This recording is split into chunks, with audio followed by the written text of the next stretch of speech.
विद्यार्थी मित्रांनो नमस्कार। शिक्षण प्रसारक मंडळ वणी द्वारा संचालित लोकमान्य टिळक महाविद्यालय वणी तर्फे आयोजित ऑनलाईन शिक्षण उपक्रमामध्ये वर्ग 11वीच्या सर्व विद्यार्थ्यांचं मी मनापासून स्वागत करतो। मी प्राध्यापक सुनील उद्धव गेडाम, विषय राज्यशास्त्र, लोकमान्य टिळक महाविद्यालय वणी। आजच्या तासिकेमध्ये वर्ग 11वी राज्यशास्त्र प्रकरण 4 तुलनात्मक शासन आणि राजकारण या भागातील संविधानिक शासन या प्रकरणामधील आपण लोकशाहीचे प्रकार, लोकशाहीचे स्वरूप या संदर्भात आजची तासिका घेणार आहोत। तर मागील तासिकेमध्ये शासन संस्थेचे प्रकार किती व कोणते, शासन संस्था किती प्रकारच्या असू शकतात, म्हणजे शासन संस्थेचे एकंदरीत स्वरूप कशा पद्धतीने असते या संदर्भात माहिती पाहिलेली आहे। तर शासन संस्थेचे 3 प्रकार आहेत: राज्यशाही, हुकुमशाही, लोकशाही।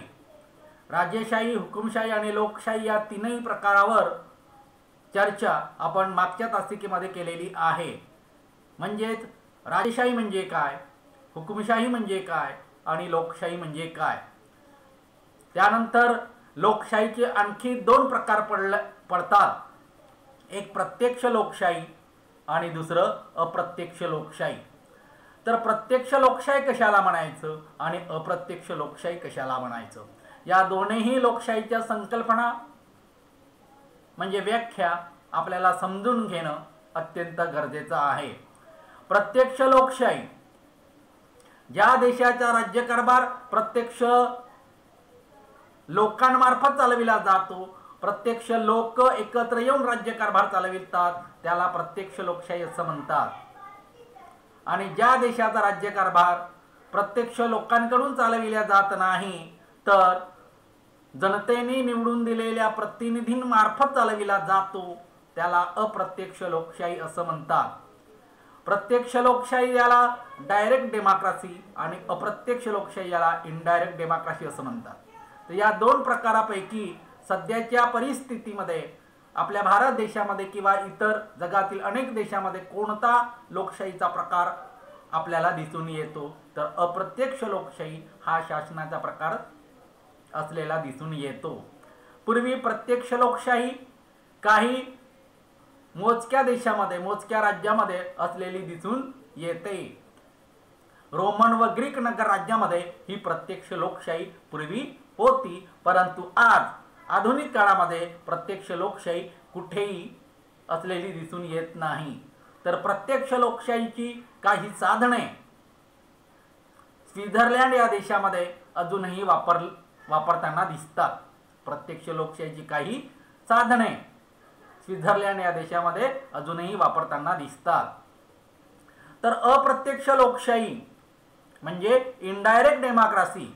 अप्रत्यक्ष लोकशाहीचे आणखी 2 प्रकार पडतात, एक संसदीय शासन आणि अध्यक्षीय शासन। तर या 2 प्रकारावर आजच्या तासिकेला आपल्याला समजून घ्यायचं आहे। अप्रत्यक्ष लोकशाही सध्याच्या आधुनिक काळामध्ये आणि कल्याणकारी युगामध्ये जगातील प्रत्येक देशामध्ये आज अप्रत्यक्ष लोकशाही आहे आणि जगातील प्रत्येक देशाच्या राज्यघटनेने अप्रत्यक्ष लोकशाहीचा स्वीकार केलेला दिसून येतो। तर अप्रत्यक्ष लोकशाही आहे, परंतु या अप्रत्यक्ष लोकशाहीचे 2 प्रकार पडतात, एक संसदीय शासन आणि अध्यक्षीय शासन।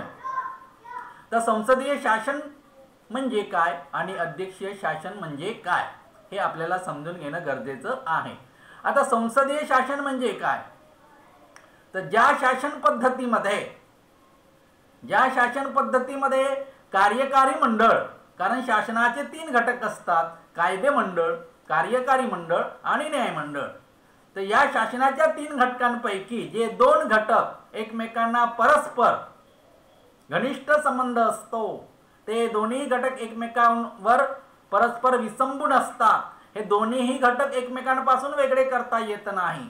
म्हणजे कोणती 2 घटक, कायदे मंडळ आणि कार्यकारी मंडळ, हे दोन्हीही घटक एकमेकांपासून वेगळे करता येत नाही, त्याला संसदीय शासन पद्धती असं म्हणतात। याचाच अर्थ संसदीय शासन पद्धती म्हणजे ज्या शासन पद्धतीमध्ये कार्यकारी मंडळ हे कायदे मंडळाला जबाबदार असते, ज्या शासन पद्धतीमध्ये कार्यकारी मंडळ हे कायदे मंडळाला जबाबदार असते आणि ज्या शासन पद्धतीमध्ये 2 कार्यकारी प्रमुख असतात, एकाला नामधारी प्रमुख आणि दुसऱ्याला वास्तविक प्रमुख असे म्हटले जाते, आणि ज्या शासन पद्धतीमध्ये कार्यकारी मंडळ व कायदे मंडळ हे एकमेकांपासून वेगळे करता येत नाही, आणि ज्या शासन पद्धतीमध्ये सामूहिक तत्वांचा वापर केला जातो त्याला संसदीय शासन पद्धती असं म्हणतात. संसदीय शासन पद्धतीचे उदाहरण द्यायचं असं म्हटलं तर इंग्लंड, भारत, जर्मनी आणखी अनेक देशामध्ये संसदीय शासन पद्धती असलेली दिसून येते. तर अध्यक्षीय शासन पद्धती म्हणजे काय? तर अध्यक्षीय शासन पद्धतीमध्ये त्याच्या आपल्याला उलट सांगायचं आहे. ज्या शासन पद्धतीमध्ये कार्यकारी मंडळ हे कायदे मंडळाला जबाबदार नसते, ज्या शासन पद्धतीमध्ये कार्यकारी मंडळ कायदे मंडळाला जबाबदार नसते आणि ज्या शासन पद्धतीमध्ये 2 कार्यकारी प्रमुख नसून एकच कार्यकारी प्रमुख असतो, त्याला अध्यक्षीय शासन पद्धती असं म्हणतात. अध्यक्षीय शासन पद्धतीचं उदाहरण घ्यायचं असेल तर उदाहरणामध्ये आपल्याला अमेरिका या देशाचं नाव घेता येईल. आता संसदीय शासन पद्धती आणि अध्यक्षीय शासन पद्धती, कारण संसदीय शासन पद्धतीमध्ये 2 कार्यकारी प्रमुख असतात, एक नामधारी प्रमुख आणि एक वास्तविक प्रमुख. म्हणजे राष्ट्रपती हे नामधारी प्रमुख आणि पंतप्रधान हे वास्तविक प्रमुख. अध्यक्षीय शासन पद्धतीमध्ये एकच कार्यकारी प्रमुख असतो आणि त्या प्रमुखाला राष्ट्राध्यक्ष असे म्हटले जाते. अशा पद्धतीने लोकशाहीच्या या 2 प्रकाराची माहिती आपण इथे पाहू. तर लोकशाही शासनाचे महत्त्वाचे प्रकार. लोकशाही ही अशी व्यवस्था आहे, कारण लोकशाही ही एक काय आहे, शासन कारभार चालविण्याची पद्धती आहे. लोकशाही अशी व्यवस्था आहे की ज्यात लोक आपले राज्यकर्ते निवडतात, म्हणजे जनतेमार्फत या राज्याचा जो प्रमुख असतो, या शासनाचा जो प्रमुख असतो ते प्रत्यक्ष मतदानाने जनता निवडत असते. परंतु लोकशाहीमध्ये एकाच प्रकारची शासन व्यवस्था नसते, कारण या लोकशाहीमध्ये एकाच प्रकारची शासन व्यवस्था नसते, हे इथेच आपण पाहिलेलं आहे. कारण लोकशाहीमध्ये विविध प्रकारची शासन पद्धती असते. उदाहरण घ्यायचं असेल तर संसदीय शासन आणि अध्यक्षीय शासन. यातील 2 प्रमुख प्रकार म्हणजे संसदीय पद्धत व अध्यक्षीय पद्धत होय. भारत आणि युनायटेड किंगडम मध्ये संसदीय पद्धत आहे, म्हणजे भारत आणि इंग्लंडमध्ये संसदीय शासन पद्धती आहे, तर अमेरिकेमध्ये अध्यक्षीय शासन पद्धती आहे. या दोन्ही प्रकारात कायदे मंडळ व कार्यकारी मंडळ यातील परस्पर संबंध भिन्न असतात. या दोन्ही प्रकारामध्ये म्हणजे काय, संसदीय शासन पद्धतीमध्ये कार्यकारी मंडळ हे कायदे मंडळाला जबाबदार असते, तर अध्यक्षीय शासन पद्धतीमध्ये हे कार्यकारी मंडळ या कायदे मंडळाला जबाबदार नसते. आणि संसदीय शासन पद्धतीमध्ये 2 प्रमुख असतात, तर अध्यक्षीय शासन पद्धतीमध्ये एकच प्रमुख असतो. आणि कायदे मंडळ व कार्यकारी मंडळ यातील परस्पर संबंधावरून हे 2 प्रकार पडलेले दिसून येतात. कारण या दोघांचे जे परस्पर जे काही संबंध आहेत, कोणाचे, कायदे मंडळ आणि कार्यकारी मंडळ, या दोघांच्या परस्पर संबंधावरून, या दोघांच्या कामाच्या वाटपावरून हे 2 प्रकार पडलेले दिसून येतात. हे लोकशाही शासनाचे काय आहेत, महत्त्वाचे प्रकार आहेत. तर आता आपण लोकशाही शासनाच्या 2 प्रकारापैकी पहिला प्रकार पाहूया, संसदीय शासन पद्धती. संसदीय शासन पद्धतीमध्ये राज्याचा प्रमुख म्हणजे राष्ट्रप्रमुख व शासन प्रमुख भिन्न असतात. संसदीय शासन पद्धतीमध्ये 2 प्रमुख असतात, एक राज्याचा प्रमुख असतो आणि एक शासनाचा म्हणजे सरकारचा प्रमुख असतो. 2 प्रमुख असतात. राष्ट्रपती अथवा युनायटेड किंगडम मधील राजा म्हणजे भारत देशाचे राष्ट्रपती आणि इंग्लंडमधील राजा किंवा राणी हे राष्ट्रप्रमुख म्हणजे राज्यप्रमुख आहेत. तर प्रधानमंत्री हे शासन प्रमुख असतात. ज्या ज्या देशामध्ये संसदीय शासन पद्धती अस्तित्वात असते त्या देशामध्ये 2 कार्यकारी प्रमुख असतात, एक राष्ट्रपती आणि दुसरा पंतप्रधान. तर राष्ट्रपती हा राज्याचा प्रमुख असतो, राष्ट्राचा प्रमुख असतो, तर प्रधानमंत्री हा सरकारचा म्हणजे शासनाचा प्रमुख असतो. राष्ट्रपती वा राजा आणि प्रधानमंत्री आणि मंत्रिमंडळ यांचे मिळून कार्यकारी मंडळ बनत असते. म्हणजे प्रधानमंत्र्याला मदत करण्यासाठी, सहकार्य करण्यासाठी एका मंत्रिमंडळाची नियुक्ती केलेली असते, त्याला कार्यकारी मंडळ असं म्हटले जाते.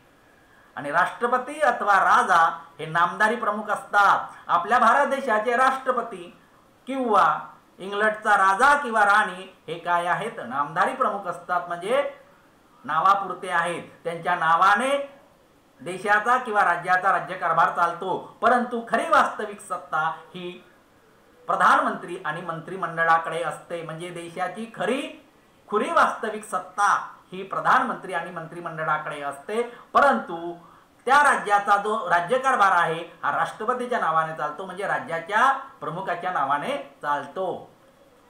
संसदीय पद्धतीमध्ये 2 कार्यकारी प्रमुख असतात, एक नामधारी प्रमुख व एक वास्तविक प्रमुख. देशाचा कारभार हा नामधारी प्रमुखाच्या नावाने व आज्ञेने चालत असला तरी, म्हणजे देशाचा किंवा राज्याचा कारभार हा नामधारी प्रमुखाच्या नावाने व आज्ञेने चालत असला तरी प्रत्यक्ष निर्णय हे वास्तविक प्रमुख म्हणजे पंतप्रधान घेत असतात. आणि नामधारी प्रमुखाचे अधिकार हे नावापुरतेच असतात. नामधारी प्रमुख कोण आहेत हे यावरून संसदीय पद्धतीचे 2 प्रकार पडतात. जसं लोकशाहीचे 2 प्रकार पडतात, संसदीय शासन पद्धती आणि अध्यक्षीय शासन पद्धती, तशाच पद्धतीने आणखी संसदीय पद्धतीचे आणखी 2 प्रकार पडतात. नंबर 1 संविधानिक राजेशाही आणि प्रजासत्ताक. संविधानिक राजेशाही आणि प्रजासत्ताक. आता संविधानिक राजेशाही म्हणजे काय आणि प्रजासत्ताक म्हणजे काय?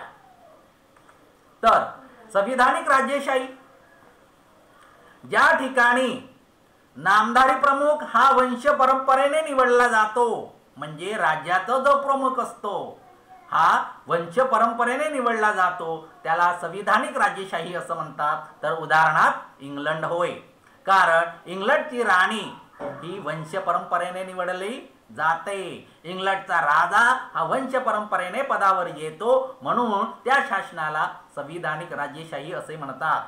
कारण इंग्लंडच्या संविधानामध्ये असं नमूद करण्यात आलेलं आहे की इंग्लंडची राणी किंवा राजा हा वंश परंपरेने काय येईल, पदावर येईल, म्हणून त्याच्या शासनाला संविधानिक राजेशाही असं म्हणतात. तर प्रजासत्ताक म्हणजे काय? तर ज्या ठिकाणी नामधारी प्रमुख म्हणजे राज्याचा प्रमुख म्हणजे कोण, राष्ट्रपती हा जनतेद्वारे किंवा जनतेने निवडून दिलेल्या प्रतिनिधीद्वारे निवडून पाठविला जातो, त्या प्रकाराला प्रजासत्ताक असे म्हणतात. म्हणजे प्रजेमार्फत किंवा जनतेमार्फत जो प्रमुख निवडला जातो त्याला प्रजासत्ताक असे म्हणतात. आणि हा प्रजासत्ताक प्रकार आपल्या भारत देशामध्ये आहे आणि संविधानिक राजेशाही हे इंग्लंडमध्ये आहे. ज्या ठिकाणी नामधारी प्रमुख हा वंश परंपरेने निवडला जातो त्याला संविधानिक राजेशाही असे म्हणतात. तर ज्या ठिकाणी नामधारी प्रमुख हा निवडून दिला जातो त्या प्रकाराला प्रजासत्ताक असे म्हणतात. प्रजासत्ताकाच्या प्रमुखाला राष्ट्रपती असे म्हणतात. तर नामधारी प्रमुख असतात आणि ते देशाच्या राजकीय व्यवस्थेचे देखील प्रमुख असतात. देशाच्या संपूर्ण राजकीय व्यवस्थेचे एकंदरीत देशाचा म्हणजे राज्याचाच प्रमुख हा राष्ट्रपती असतो. म्हणजे संसदीय शासन पद्धतीचे 2 प्रकार आपण पाहिले. नंबर 1 संविधानिक राजेशाही आणि दुसरा प्रजासत्ताक. कारण संविधानिक राजेशाही ही युनायटेड किंगडम म्हणजे इंग्लंडमध्ये आहे आणि प्रजासत्ताक पद्धती ही भारत देशामध्ये आहे. तर संसदीय शासन पद्धतीचे 2 प्रकार पाहिल्यानंतर या संसदीय शासन पद्धतीची वैशिष्ट्य काय आणि संसदीय शासन पद्धती जगातील कोणकोणत्या देशामध्ये आहे हे सुद्धा समजून घेणे तितकेच गरजेचे ठरणार आहे. तर संसदीय शासन पद्धतीचे वैशिष्ट्य आहे नंबर 1 नामधारी प्रमुख व वास्तविक प्रमुख. आता सांगितल्याप्रमाणे संसदीय शासन पद्धतीचे वैशिष्ट्य, पहिलं वैशिष्ट्य आहे संसदीय शासन पद्धतीमध्ये 2 कार्यकारी प्रमुख असतात, एकाला नामधारी प्रमुख असं म्हणतात तर दुसऱ्याला वास्तविक प्रमुख असं म्हणतात। ज्या ज्या देशामध्ये संसदीय शासन पद्धतीचा स्वीकार केलेला आहे त्या त्या देशामध्ये दोन कार्यकारी प्रमुख कार्य करीत असतात। उदाहरणामध्ये नामधारी प्रमुखाला राष्ट्रपती असं म्हणतात आणि वास्तविक प्रमुखाला पंतप्रधान आणि मंत्रिमंडळ असं म्हणतात। भारतामध्ये सुद्धा हे दोन कार्यकारी प्रमुख आहेत। भारताचे राष्ट्रपती सध्याचे रामनाथ कोविंद आणि आपल्या भारत देशाचे वास्तविक प्रमुख म्हणजे पंतप्रधान नरेंद्रजी मोदी आहेत। म्हणजे भारतामध्ये सुद्धा काय आहे, संसदीय शासन पद्धती आहे। हे संसदीय शासन पद्धतीचं किंवा संसदीय लोकशाहीचं प्रमुख पहिलं वैशिष्ट्य आहे। दुसरं, मंत्रिमंडळ व कायदेमंडळ यांच्यामध्ये निकटचे संबंध असतात। संसदीय शासन पद्धतीमध्ये मंत्रिमंडळ म्हणजे काय तर कार्यकारी मंडळ आणि कायदेमंडळ म्हणजे काय, संसद। म्हणजे कायदेमंडळ व कार्यकारी मंडळ यांच्यामध्ये निकटचे संबंध असते आणि हे दोन्ही मंडळ एकमेकांना परस्पर जवळचे आणि घनिष्ठ संबंधातील असतात। कारण कायदेमंडळामध्ये निवडून आल्याशिवाय, कायदेमंडळाचा सभासद झाल्याशिवाय कार्यकारी मंडळामध्ये किंवा मंत्रिमंडळामध्ये कार्य करता येत नाही आणि मंत्रिमंडळामध्ये कार्य करण्यासाठी सर्वप्रथम कायदेमंडळाचा सभासद होणे अत्यंत गरजेचं आहे। कार्यकारी मंडळाचं अस्तित्व हे कायदेमंडळावर अवलंबून असतं आणि म्हणूनच हे दोन्ही मंडळ एकमेकांपासून वेगळे करता येत नाही। या दोन्ही मंडळाचा एकमेकांशी निकटचा, जवळचा आणि घनिष्ठ संबंध आहे। कारण हे दोन्ही मंडळ एकमेकांपासून वेगळी केली तर दोनपैकी कोणतंही मंडळ जिवंत राहू शकणार नाही आणि म्हणूनच या दोन्ही मंडळाचा एकमेकाशी काय आहे, घनिष्ठ संबंध आहे आणि हे संसदीय लोकशाहीचं दुसरं वैशिष्ट्य आहे। तिसरं वैशिष्ट्य, सामूहिक जबाबदारीचे तत्व। संसदीय शासन पद्धतीमध्ये सामूहिक रीतीने प्रश्न सोडविल्या जातात। सामूहिक रीतीने संसदीय शासन पद्धतीने बहुमताने जे मान्य झालं असेल अशा प्रश्नाची सोडवणूक सर्वप्रथम करावी लागते, त्याला सामूहिक जबाबदारीचे तत्व असं म्हटलं जातं। आणि सामूहिक जबाबदारीमध्ये जर त्या खात्याच्या एका मंत्र्याला जर एखादी समस्या सोडविता आलं नाही तर संपूर्ण सरकारलाच जबाबदार धरलं जाते, त्याला सामूहिक जबाबदारीचं तत्व असं म्हणतात। हे झालं तिसरं वैशिष्ट्य। आणि संसदीय लोकशाहीचं चौथं वैशिष्ट्य आहे पंतप्रधानाचं नेतृत्व। संसदीय शासन पद्धतीमध्ये पंतप्रधान हा सरकारचा कॅप्टन असतो, पंतप्रधानाचं नेतृत्व असते। कारण लोकसभेमध्ये ज्या राजकीय पक्षाला बहुमत मिळत असते, कारण संसदेची दोन सभागृह आहेत, लोकसभा आणि राज्यसभा। या दोन सभागृहांपैकी लोकसभेमध्ये ज्या राजकीय पक्षाला बहुमत मिळत असते त्या राजकीय पक्षाच्या नेत्याची पंतप्रधानपदी नियुक्ती देशाचे राष्ट्रपती करीत असतात आणि पंतप्रधानाचं नेतृत्व अतिशय महत्त्वाचं असते की भविष्यामध्ये पंतप्रधान कोण बनणार आहे हे पाहूनच देशातील जनता मतदान करीत असते। कारण पंतप्रधानाचा राजीनामा म्हणजे संपूर्ण मंत्रिमंडळाचा राजीनामा होय। पंतप्रधान हा नौकेचा नावाडी असतो, तारांगणातील चंद्र असतो, तर हा पंतप्रधान हा काय असतो, कॅप्टन असतो। म्हणजे पंतप्रधानाचा राजीनामा म्हणजे संपूर्ण मंत्रिमंडळाचा राजीनामा होय। अशा पद्धतीने या संसदीय लोकशाहीची वैशिष्ट्ये सांगितलेली आहेत। तर ही संसदीय शासन पद्धती कोणकोणत्या देशामध्ये आहे तर संसदीय लोकशाही असलेले देश पहा, उदाहरणामध्ये भारतामध्ये आहे, इंग्लंडमध्ये आहे, जर्मनीमध्ये आहे, इटलीमध्ये आहे, जपानमध्ये आहे, कॅनडामध्ये आहे, ऑस्ट्रेलियामध्ये आहे।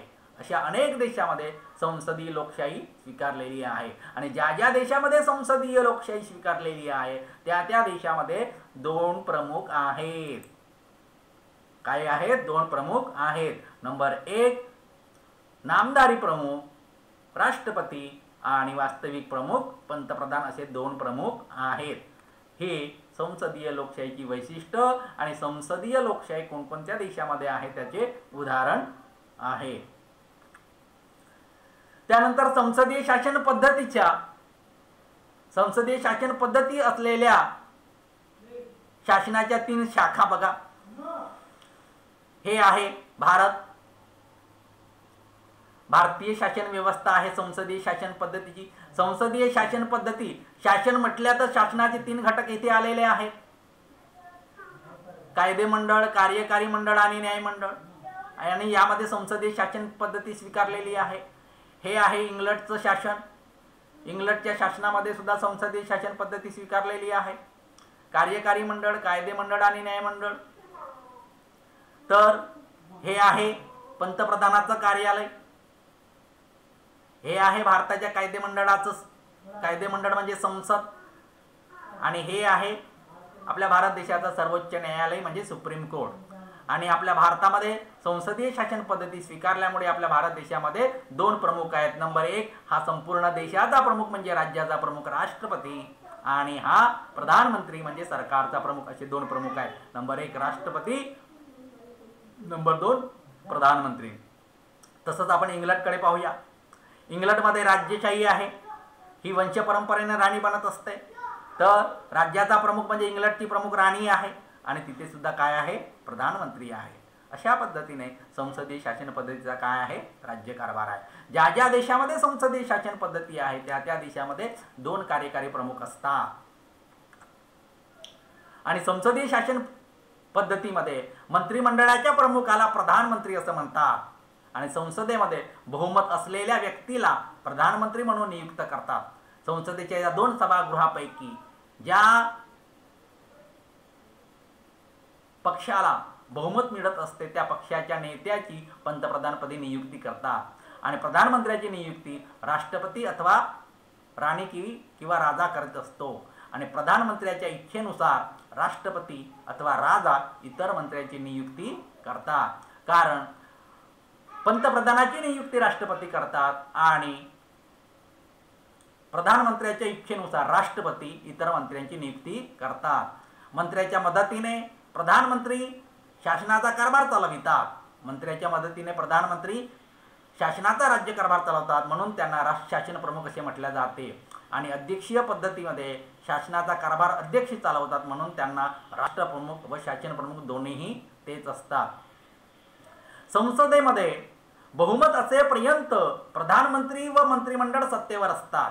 संसदेमध्ये ज्या राजकीय पक्षाला बहुमत आहे त्याच राजकीय पक्षाचा नेता हा पंतप्रधान बनतो. परंतु जोपर्यंत संसदेमध्ये बहुमत आहे तोपर्यंत तो पंतप्रधान म्हणजे ते मंत्रिमंडळ सत्तेवर राहू शकते. आणि संसदेमधलं बहुमत कमी झालं तर सरकारला आपल्या पदाचा राजीनामा द्यावा लागतो. बहुतांश संसदीय पद्धतीमध्ये संसदेची 2 सभागृह असतात. उदाहरणामध्ये युनायटेड किंगडममध्ये संसदेची 2 सभागृह आहेत. हाऊस ऑफ लॉर्ड्स आणि हाऊस ऑफ कॉमन्स अशी 2 सभागृह आहेत. आणि भारतीय संसदेमध्ये 2 सभागृह आहेत. लोकसभा व राज्यसभा अशी 2 सभागृह आहेत. हाऊस ऑफ कॉमन्स आणि लोकसभा ही लोकांनी निवडून दिलेली सभागृह आहेत. आणि म्हणूनच इंग्लंडच्या हाऊस ऑफ कॉमन्समध्ये ज्या राजकीय पक्षाला बहुमत मिळत असते त्या राजकीय पक्षाच्या नेत्याची तेथील राणी किंवा राजा त्या व्यक्तीची पंतप्रधानपदी नियुक्ती करीत असतं. तर भारतामध्ये लोकसभेमध्ये ज्या राजकीय पक्षाला बहुमत मिळालेलं आहे त्या राजकीय पक्षाच्या नेत्याची पंतप्रधानपदी नियुक्ती आपल्या भारत देशाचे राष्ट्रपती करीत असतात. अशाच पद्धतीने या सभागृहातील बहुमतामुळे कार्यकारी मंडळ सत्तेवर राहते.